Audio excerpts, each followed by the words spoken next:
Hey friends, if you're looking for quick tips to help you jumpstart your week, you are in the right place. I'm Lori Palau, host of the popular weekly podcast, Organized Life, founder of Simply Be Organized. And every Monday, I am here to bring you a quick organizing tip in under 15 minutes. All you have to do is click the subscribe or follow button wherever you're listening, and let's get started. Everybody, and welcome to today's episode of this Organized Life podcast tip of the week. I'm your host, Lori Palau.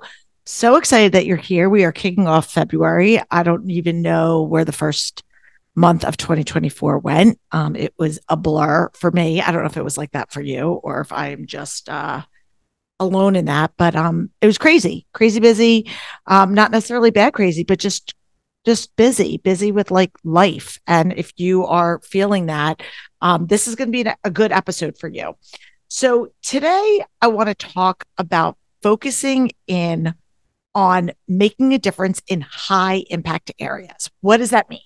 High impact areas. I think for a lot of us, we think about the things that we have on our to-do list when it comes to getting organized, whether that's getting organized with our physical stuff, whether that's getting organized with our calendar, whatever that looks like. And it's just like this running like ticker tape. It just keeps going and going and going. And what happens for many of us is we are putting out the fire that is closest to us, right? So the next incoming thing is what we deal with.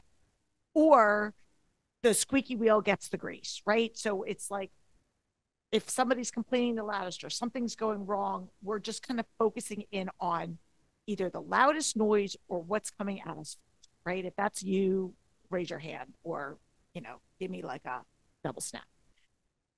But I want to kind of flip the script a little bit. And this is something that I have to continually come back to and practice myself. So I am right there in the weeds with you guys. And it's about focusing in on what I'm calling high impact areas. And this could mean, again, in the literal sense of what's a high impact area of your home, but it could also be more figuratively, like what's a high impact area of your relationships? What's a high impact area of your business? What are the high impact areas of like obligations and things that you have going on?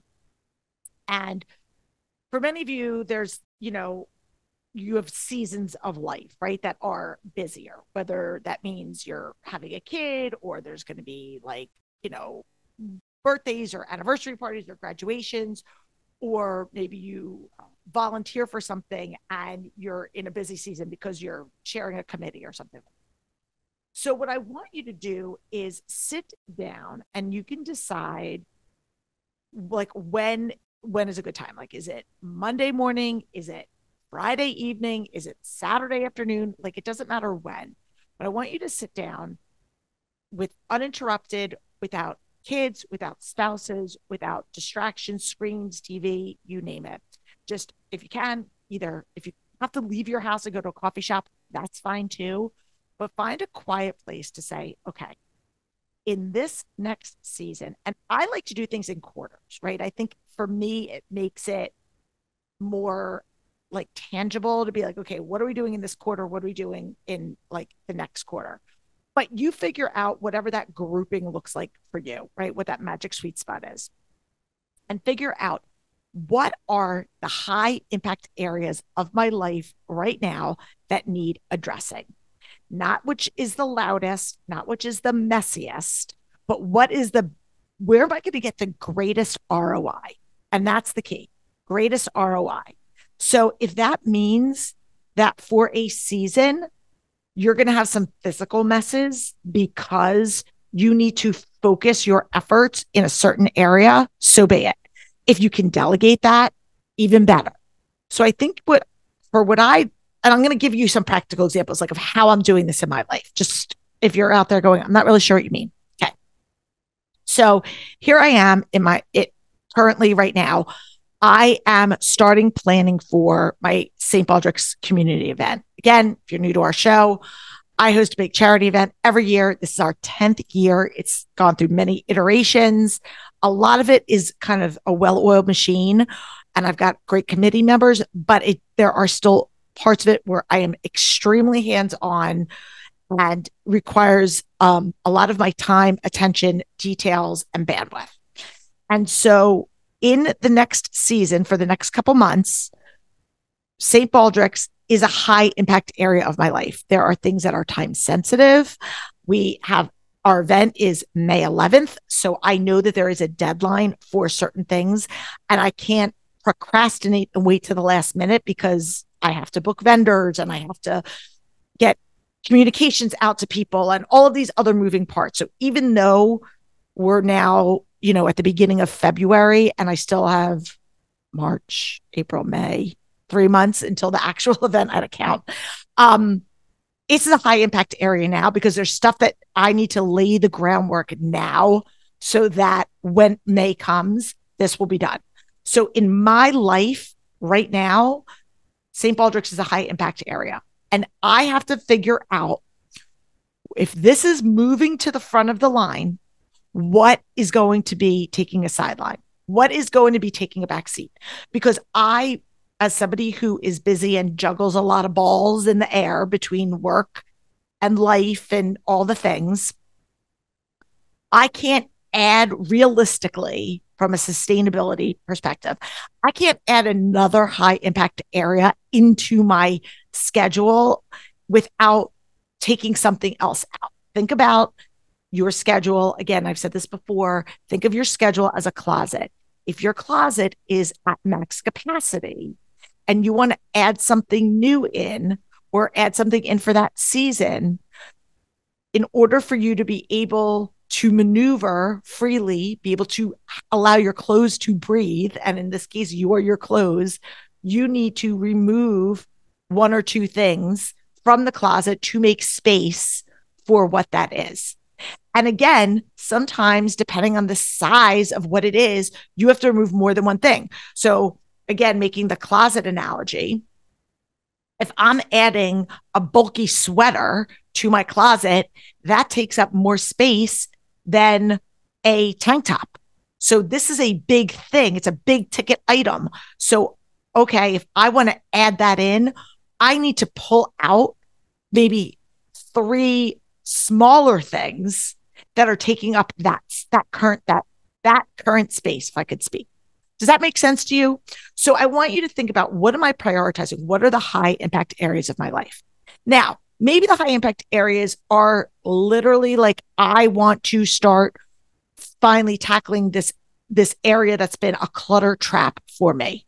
Maybe there's a category. Maybe you've been struggling with mail and paper control, and you're like, this is it. I'm done. I'm going to commit to focusing in on developing a good system and strategy for incoming paper, an action command center, whatever that looks like. So your goal is to say, all right, I want to do this. What does that look like? What is the plan? When am I going to focus in on this? What are the steps I'm going to take? Am I going to take, what am I taking time away from in order for me to focus in? What are the logistical times of days that I'm going to be doing this? And what is the result that I want to have? So that's really kind of what you want to work through. Maybe your high impact area is you have a really poor morning routine, and you find that you're always running late. The kids are stressed. They're running to catch the bus, or you're always running out the door, and you want to start developing, so your high impact area is less about the space and more about the routine. What are the things that I want to change? So in this season, I'm going to focus on really dialing in our morning routine. And what does that look like? That means we are going to prep lunches the night before. We're going to make sure our backpacks are done the night before. We're going to make sure that we're not going to watch TV in the morning. We're going to maybe set our alarm for 15 minutes before the kids get up so that we have time to get ourselves together before the kids get up.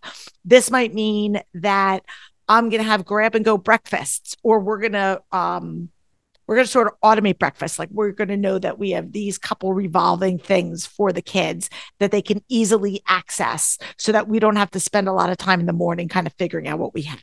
So I'm just spitballing some general examples of things that you can do to try to create those improvements and action steps in those high impact areas.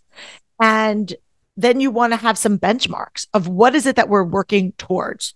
Again, we want to be less stressed when we're running out the door, or I want to have a day off that I can just focus in on whatever it is that I'm working for, a hobby. I want to be able to pick a ball once a week, right? But I know I have all these other things to do. So what can I offset on a different day so that it frees up time in my schedule? What are the high impact areas of your life that you are trying to work on?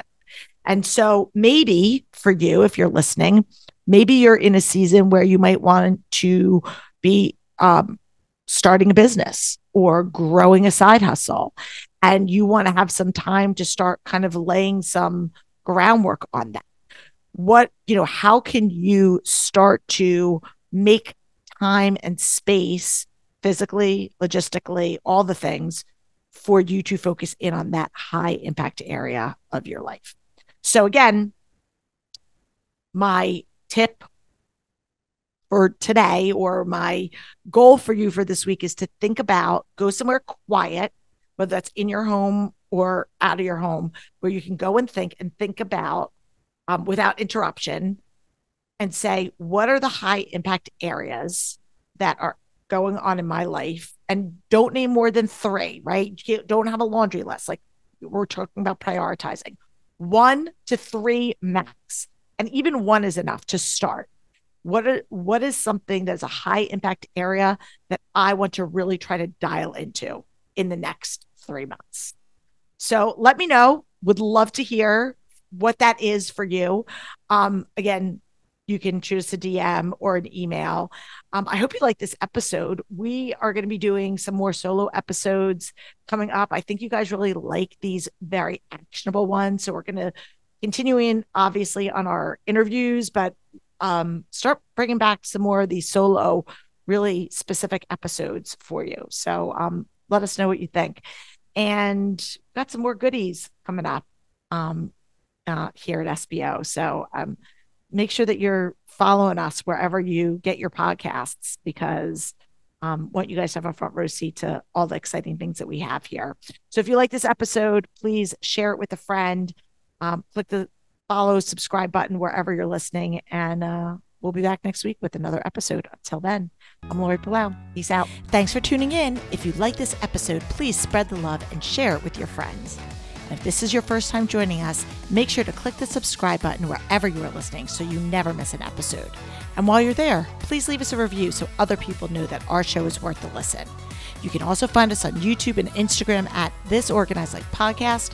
And if you'd like to connect with us, you can head on over to our website at simply the letter B like boy organized.com, which is filled with tons of resources, including free downloads, checklists, links to our amazing organizing partners, and all of our digital offerings. I'll see you next week for another episode of This Organized Life.